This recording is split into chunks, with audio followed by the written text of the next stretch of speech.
Hello, stranger, and welcome to today's podcast episode.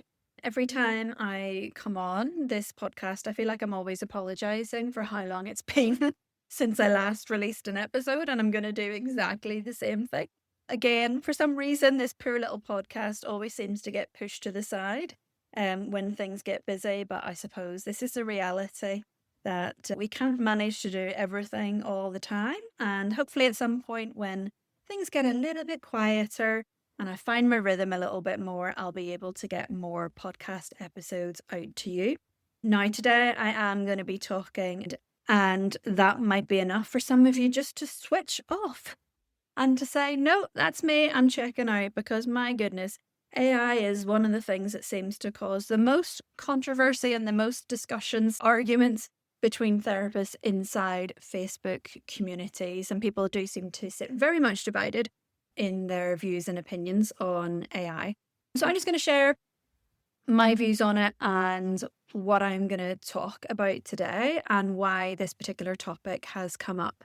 So the reason why I thought I would have this conversation is I came across a statistic that shows around 30% of adults have used AI chatbots for their mental health or for their wellbeing support. Initially, my reaction was, oh my gosh, like that many? That's a really big number. And then when I started to think about it, I thought, well, actually, I'm using AI. I'm using ChatGPT pretty much every day. I'm using it for majority work stuff, but I'm using it for life stuff as well. So I'm using it for it could be recipe recommendations. It could be like randomly the other day asking it, how do I ferment pickles?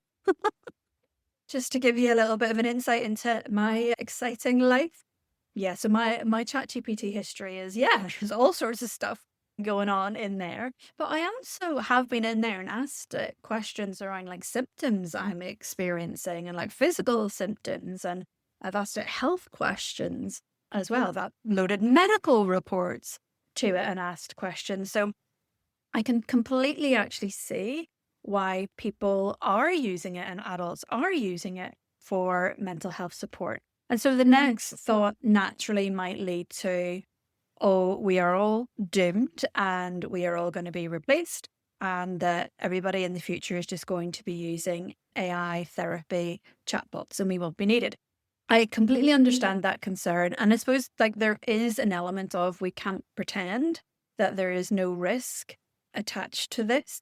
So there are probably going to be certain individuals that might lean in more to using AI therapy chatbots. So for example, young people, I imagine, might be more inclined to use the chatbots as well.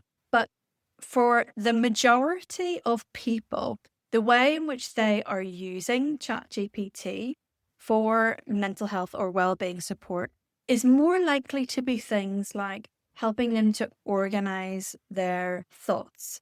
They are using it for things like helping them to journal and journal prompts. They're maybe asking questions, like I had said, asking questions about their symptoms and how they're feeling. They're using it maybe to gain some better insight and understanding into what it is that they're feeling or experiencing, or to discuss certain conflicts, for example, that they're having in their life. But they're also perhaps using it to try and understand whether therapy might actually be helpful for them, and also to help them prepare perhaps for their first therapy session. So AI is often actually the first step in helping them to have a better understanding of what they are experiencing and what they're going through, and not necessarily the final step.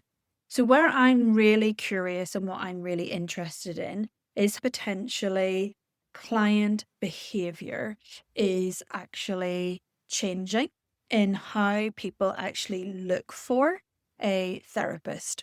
So it probably would have been like before certainly ChatGPT came out, and probably before COVID, and how things certainly are marketing and how we work has changed an awful lot post-COVID. What is happening now, perhaps for the individuals who are using ChatGPT actively, is that they might be in, and that the conversations and the recommendations might stay inside ChatGPT. So they might be going in and saying, like, I'm really struggling with this. Do I need therapy? And what type of therapy might be best for this particular issue that I'm having? And do you know ChatGPT? Do you know any therapists, or can you find me some therapists that specialize in this particular area? And what ChatGPT will then go and do is it will draw through a number of different touch points out in the internet, and it will pull in recommendations. So what the client potentially might do is either they stay inside ChatGPT and they click on the link of the therapists that have been recommended and click directly on their websites through ChatGPT, or possibly they might take some of the names and then go separately into Google and do a little bit of a search on the names that have been recommended.